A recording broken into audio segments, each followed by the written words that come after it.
Bismillahirrahmanirrahim. Assalamualaikum warahmatullahi wabarakatuh. Apa kabar Ananda sekalian? Kali ini kita akan melanjutkan materi kita dari materi yang sebelumnya. Masih di bab 1, kali ini di poin B, tentang kedudukan dan fungsi Kementerian Negara Republik Indonesia dan lembaga pemerintahan non-kementerian. Indonesia adalah negara yang menganut sistem presidensial. Dalam sistem presidensial, presiden mempunyai kedudukan yang sangat kuat, yaitu sebagai kepala negara dan juga sekaligus sebagai kepala pemerintahan. Walaupun presiden mempunyai dua kedudukan, tetapi secara teknis kewenangannya berbeda-beda. Berikut kewenangan presiden sebagai kepala negara dan presiden sebagai kepala pemerintahan sebagaimana diatur dalam Undang-Undang Dasar Negara Republik Indonesia tahun 1945. Presiden sebagai kepala negara, presiden memegang kekuasaan tertinggi atas angkatan darat, laut, dan udara. Ini diatur pada pasal 10 Undang-Undang Dasar tahun 1945. Sebagai kepala negara, presiden juga berhak untuk menyatakan perang, menyatakan keadaan bahaya, mengangkat duta dan konsul, memberi gerasi dan rehabilitasi dengan pertimbangan Mahkamah Agung, memberi amnesti dan abolisi, memberi gelar tanda jasa dan tanda kehormatan lainnya. Dan sebagai kepala pemerintahan, presiden juga memegang kekuasaan pemerintahan. Ini terdapat pada pasal 4 ayat 1, mengajukan rancangan undang-undang kepada DPR, menetapkan peraturan pemerintahan, mengangkat dan memberhentikan menteri-menteri, menetapkan peraturan pemerintah sebagai pengganti undang-undang dalam kegentingan memaksa, mengajukan 3 orang calon hakim konstitusi dan menetapkan 9 orang hakim konstitusi.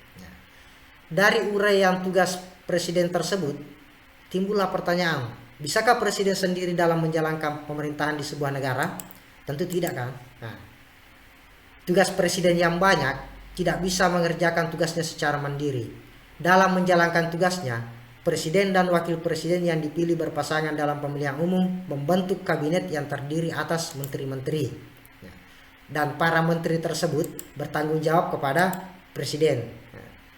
Dasar peraturan dibuatnya kementerian itu diatur dalam pasal 17 Undang-Undang Dasar Negara Republik Indonesia tahun 1945 sebagai berikut. A. Presiden dibantu oleh menteri-menteri negara. B. Menteri-menteri itu diangkat dan diberhentikan oleh presiden. C. Setiap menteri membidangi urusan tertentu dalam pemerintahan. D. Pembentukan, pengubahan, dan pembubaran kementerian negara diatur dalam pembukaan undang-undang.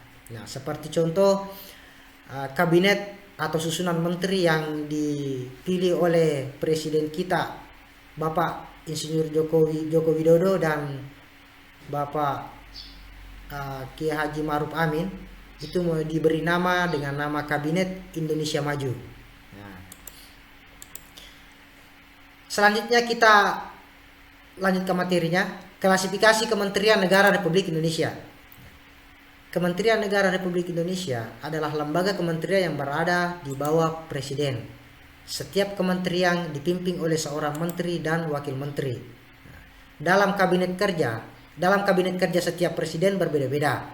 Pada pemerintahan Bapak Presiden atau Bapak Jokowi, tercatat sebanyak 34 kementerian yang dinaungi oleh 4 bidang kementerian yang dipimpin oleh menteri koordinator dan terdapat 2 menteri yang sifatnya independen, yakni Kementerian Sekretaris Negara dan Kementerian Perencanaan Pembangunan Nasional atau Kepala Bappenas. Organisasi Kementerian Negara Indonesia diklasifikasikan berdasarkan urusan pemerintahan.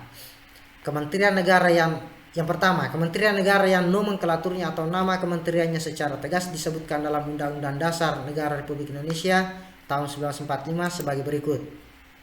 Yang pertama, Kementerian Dalam Negeri, yang kedua Kementerian Luar Negeri, dan yang ketiga Kementerian Pertahanan. Selanjutnya, kementerian yang ruang lingkupnya disebutkan dalam Undang-Undang Dasar itu sebagai berikut.